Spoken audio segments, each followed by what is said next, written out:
So, beloved and glorious Mace Fowler, we're going to talk about the gig economy, and we're also going to talk about owning your own success. I want to harpen on that very, very hardcore, owning your own success. So it's been about a year since I joined TaskRabbit. It's been over a year at this point, just shy of over a year, and I've had crazy success on the platform, and I'm still doing it. I still have regular clientele. I still have new clients. I still have good days. I still have bad days. It's getting better. I'm making more money than I was a year ago, and that's kind of where we all want to be.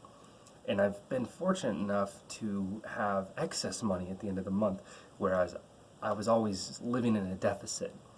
So different things in my life have been changing, all because of the mantra of owning your success. There's no masterclass for this. There's no extensive TED Talk or books to read when it comes to this. All that matters is that phrase, own your success. And being a part of the being an independent contractor on any platform, that's what it's all about. It's about owning your own success. But you have to be honest. You're not owning your own success when it comes to TaskRabbit, Amazon Flex, DoorDash, Grubhub, all the app-based jobs and stuff. You might be an independent contractor, but with the way that they operate, they dance a very fine line. And like I said, you're gonna have good days, you're gonna have bad days. I have issues with the platform of my choice, and for the most part, it's good. I love it. It's way better than Tackle or Handy for doing the handyman stuff. But every platform comes with its challenges. So, given said that, I will make a video showcasing a year in review of the platform and my experience with it. But the main purpose of this video is to give you guys an update. You guys have been watching my live streams when I do them periodically. You guys have been chiming in. We've been, going back and forth on stuff, and my channel would be nothing without you guys, and I very, very much appreciate everything this community has given me, and I'm glad I can contribute to it. Given said all of that, PSA, don't smoke. This is garbage. I don't know what's wrong with me. Anyway, here's what I've been doing lately. Owning your own success, right? Well, the whole premise of the gig economy is it kind of started off as make side money, do this side gig. People like doing the side gigs so much. It offered so much flexibility. They quit their day jobs to do the side gigs. And that's when the gig economy was born. When people said no to the 9-to-5 and chose life as an independent contractor, which is not everyone can do this. Not everyone can do this successfully. A lot of people try, and I'm on Facebook groups and stuff all the time, especially the Postmate ones. The food delivery ones are the worst. You have people that are either killing it, mainly because of referrals, or people that are just complaining about how they're not making enough money. Well, I was in a job where I wasn't making as much money as it was for the headache of me working there, so I quit. Went to do the gig economy. And when I was doing the gig economy, I was on a platform I didn't like, so I stopped it. Stopped Handy, stopped Postmates, stopped DoorDash, stopped Tackle. I stopped doing all the things that were not contributing to my success. That's my advice for you guys. If you're on a platform that isn't breeding success in your life, and it's just causing more headaches, get rid of it. You're better without it than with it. I understand everyone's situation's different, but I'm just gonna say, don't sit there and play the victim. Okay, if you're gonna acknowledge the situation you're in but do nothing to change it, I have no sympathy. But moving on to what I've been doing now. I'm still on TaskRabbit, still have regular clientele and all that, but my now side gig that has actually proven to be very lucrative is something that I've loved since I was a kid. And I enjoy it as a side thing because it lets me interact with something that harkens back to my childhood, something that even as an adult I'm still very much into, but I don't have the time nor the money to actually partake in this hobby. But it's something I've been following for years, and I will always continue to do so. Magic the Gathering. I'm flipping Magic the Gathering products, buy low, sell high kind of thing. And it's cool because, well, let me just tell you. So I'm on OfferUp, and every now and then I go through, I see what people are selling, and I saw this lady, and she was selling a collection. And, she had it listed for like 200, and then she marked it down to 100. And then on the front page, I see two cards. One card that's worth 25, one card that's worth 33. And I'm like, that's not bad. There could be some other stuff in this. So I offered to meet her, and I asked her, hey, can you tell me more about this set before we meet? And she's like, I don't really know anything about this. My ex-boyfriend left them, and he doesn't want them anymore, and I'm not going to see him again. So you can just meet up and take a look at them.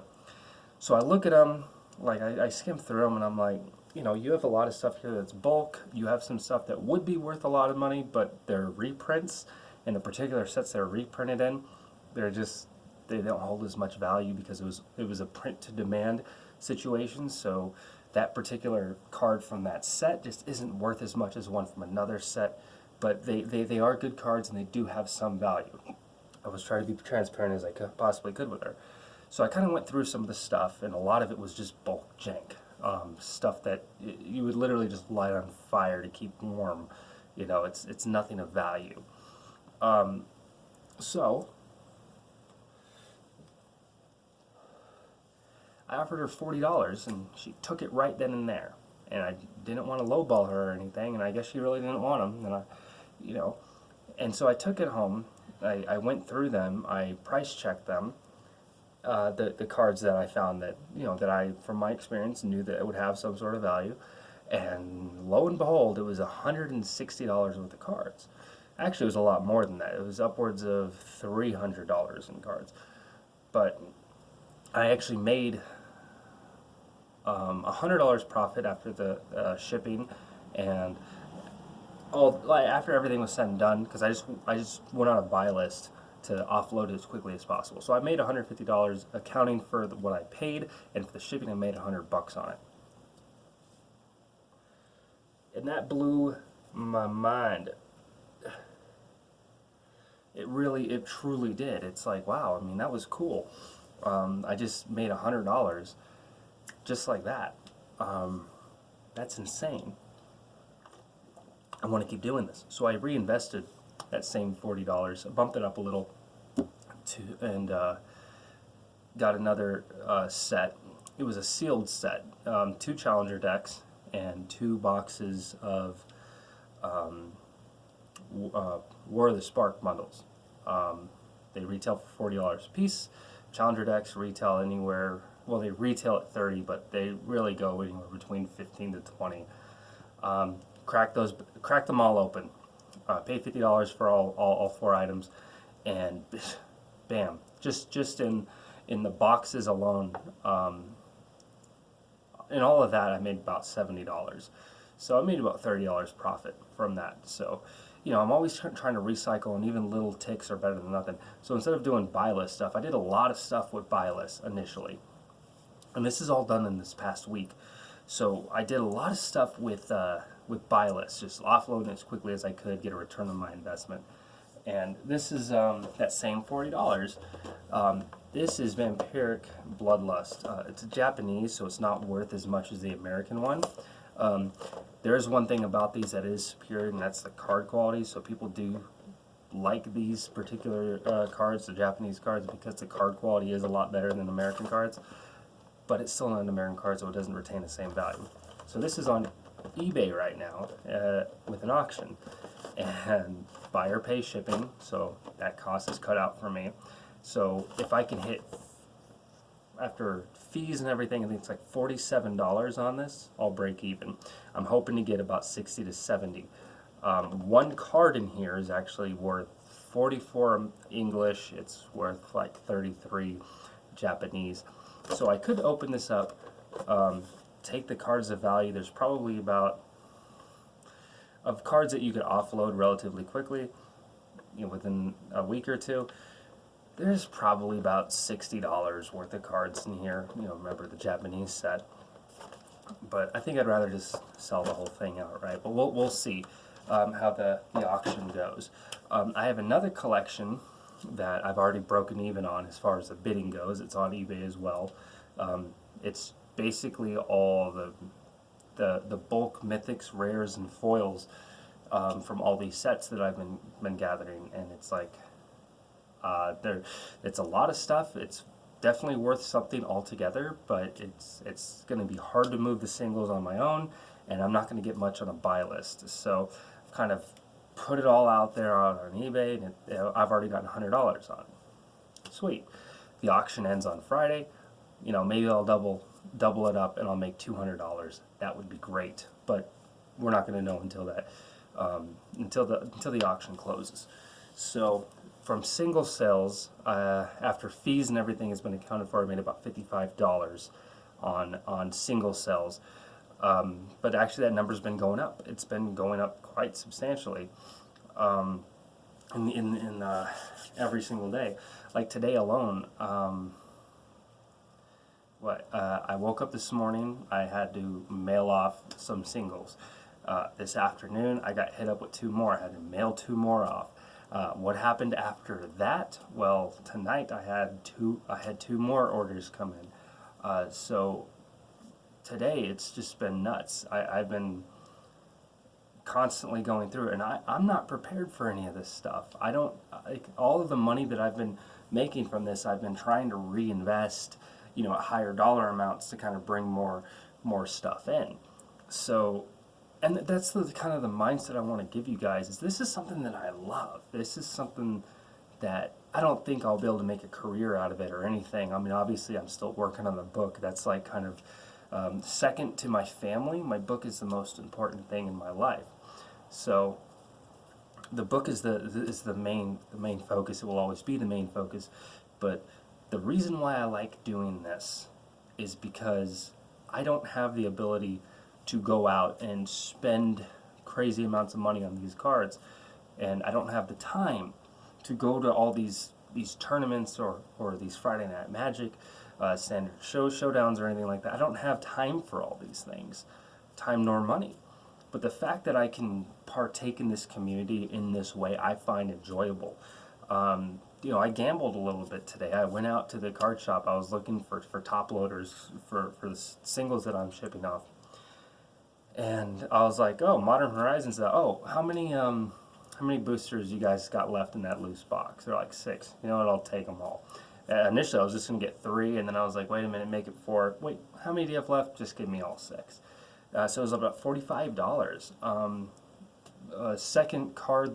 The second rare or card of value that I pulled, second booster I opened up, bam, the most expensive card in the set, non-foil of course, but the most expensive card in the set, staring at me right in the face. That one card paid for me buying that, and then there was another $20 in profit on top of that. So from me going out and doing that, I'm not telling you guys to do that. That was just me, I'll probably have to go into a story about this. I definitely will. I was pissed off because I was supposed to meet up with someone today for a collection, a very, very lucrative collection, but the second time that I've tried to meet this guy, it fizzled out. So we're going to try again tomorrow morning, and then I'm cutting all ties with it. It's a really good collection, which is why I kind of keep going with it. But yeah, so that's kind of the deal with all that. I'll get into a story on that some other time. But yeah, this is something that really interests me. I've always been interested by magic and stuff, and it's really cool that I may not be able to actually own these things myself. Right? It's materialistic. Who cares? I would like to participate and play, but I don't have the time to do that. So this is like a weird way where I can make money on the side and be a part of something that I've enjoyed since I was a kid. So that's kind of my whole thought process with that. Is I'm owning my own success. I'm working. I'm doing my gig economy hustle, but at the same time, I'm looking for other avenues. You see, I've always been the kind of guy where It's always something. It's always some scheme he's got going on, you know? And I don't look at it like that. The way I look at it, it's not like I'm doing one scheme or another. It's that I'm trying to elevate myself, and because there's money to be made in the world. There is. You just take a look around you and open your eyes. You know, you just got to find that right niche for you. So I've done all sorts of different things, and you know, some things stick, some things don't. The gig economy stuck.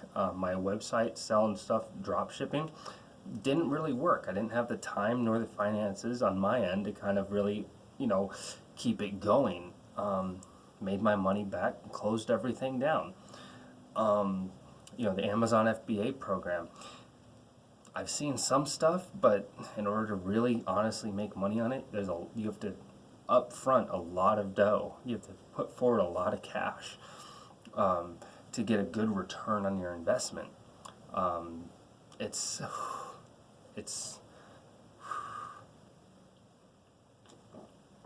just too much. It's a lot of time and it's a lot of money, and it's going to be really hard for me to be able to tie those things up.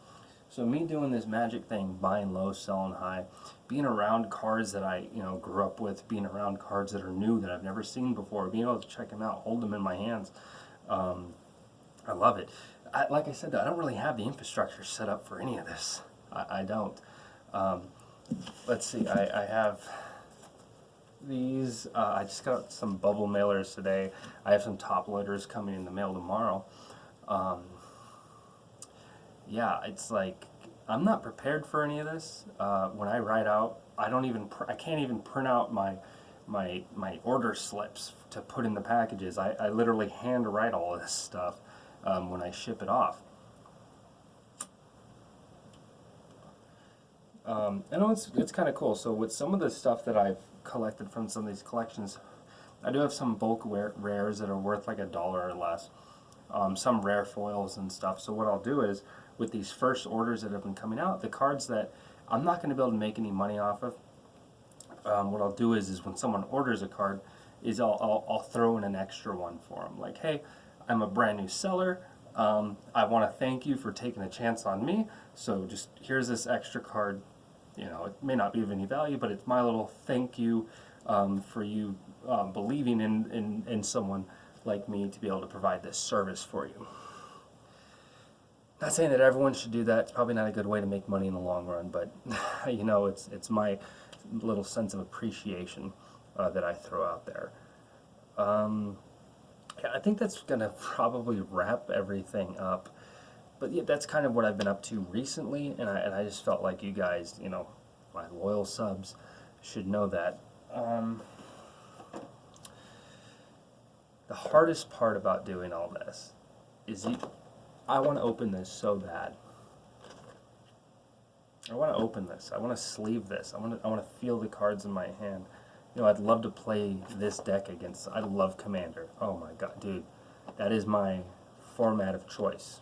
I want to try Oathbreaker, Oathkeeper. I don't the singleton weird Commander variant. I want to try that. Maybe someday, but now I have neither the time nor the money. So we'll see where all this goes. And like I said, as much as I love this stuff and I want to crack this open, or I want to keep some of these cards that I find, I can't. I have to enjoy it for the moment that I have it, and I have to just turn my mind off and send it off.